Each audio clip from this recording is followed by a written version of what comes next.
In the last week, W-E-E-K, how much time did you spend grasping and striving to know God and His Word, and in prayer, knowing that apart from God and His work on your behalf, you weren't going to be able to make it? Oh, see, it's really easy to say, I'm so weak. Your problem is not that you're so weak. Your problem is that you think you're strong. And I can prove it by just looking at your devotional life. Do you see? Our problem is not that we're too weak. Our problem is that we do not recognize our weakness. Do you see that?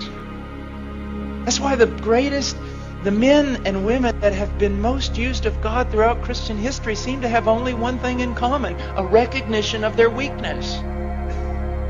Now, here's what I want to show you, and it's so, so important.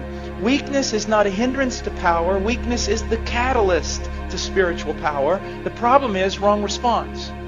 So first of all, you need to recognize something. Everybody's weak. Everything that is demanded of you in the New Testament is absolutely impossible for the natural man. There you go. So now everybody's on the same level. Me, you, Spurgeon, John Piper, all of us, everyone's weak. That's it.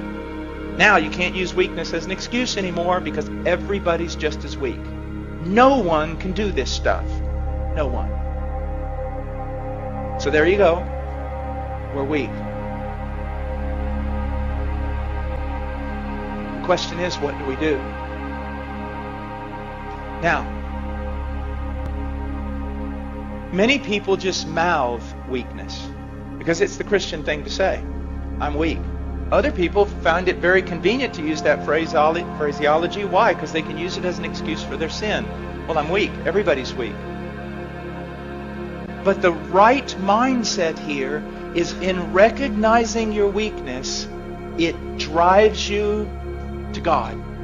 Immediately to God. Believing in faith that He's the fountain He claims to be.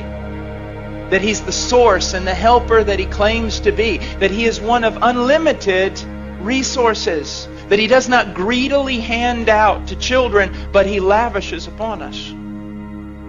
So see, your problem is that you're really not recognizing you're weak.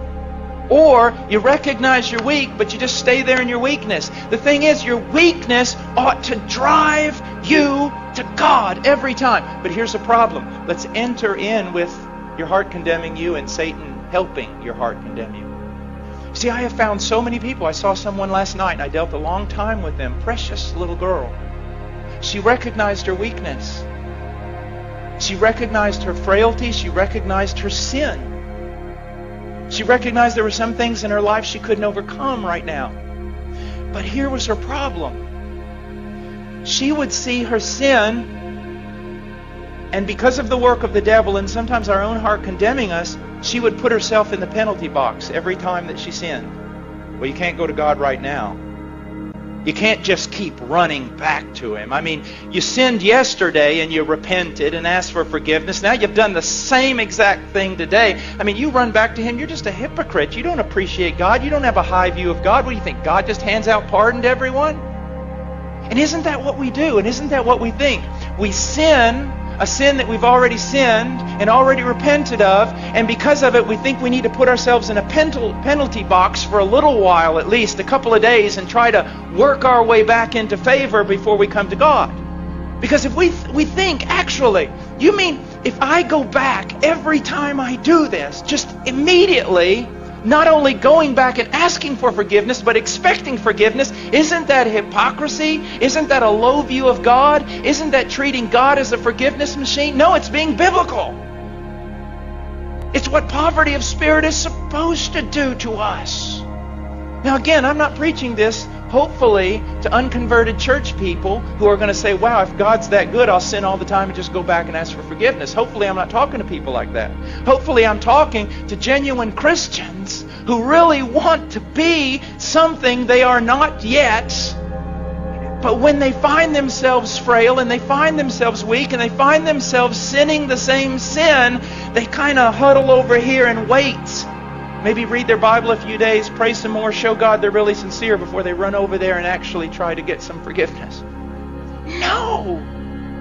One of the great joys of my life is when I discovered that the moment I sin the sin I always sin, my first response ought to be to latch a hold of Christ. And not beggarly, not thinking, oh, here I am, you ought to strike me down. But no, I latch a hold of Christ saying, I believe your promises. I am in a different realm. I am free. I am a saint. I've been moved out of Adam and condemnation and law. All of it was paid for on that tree when He died. He knew all of it. He forgave all of it. I'm free.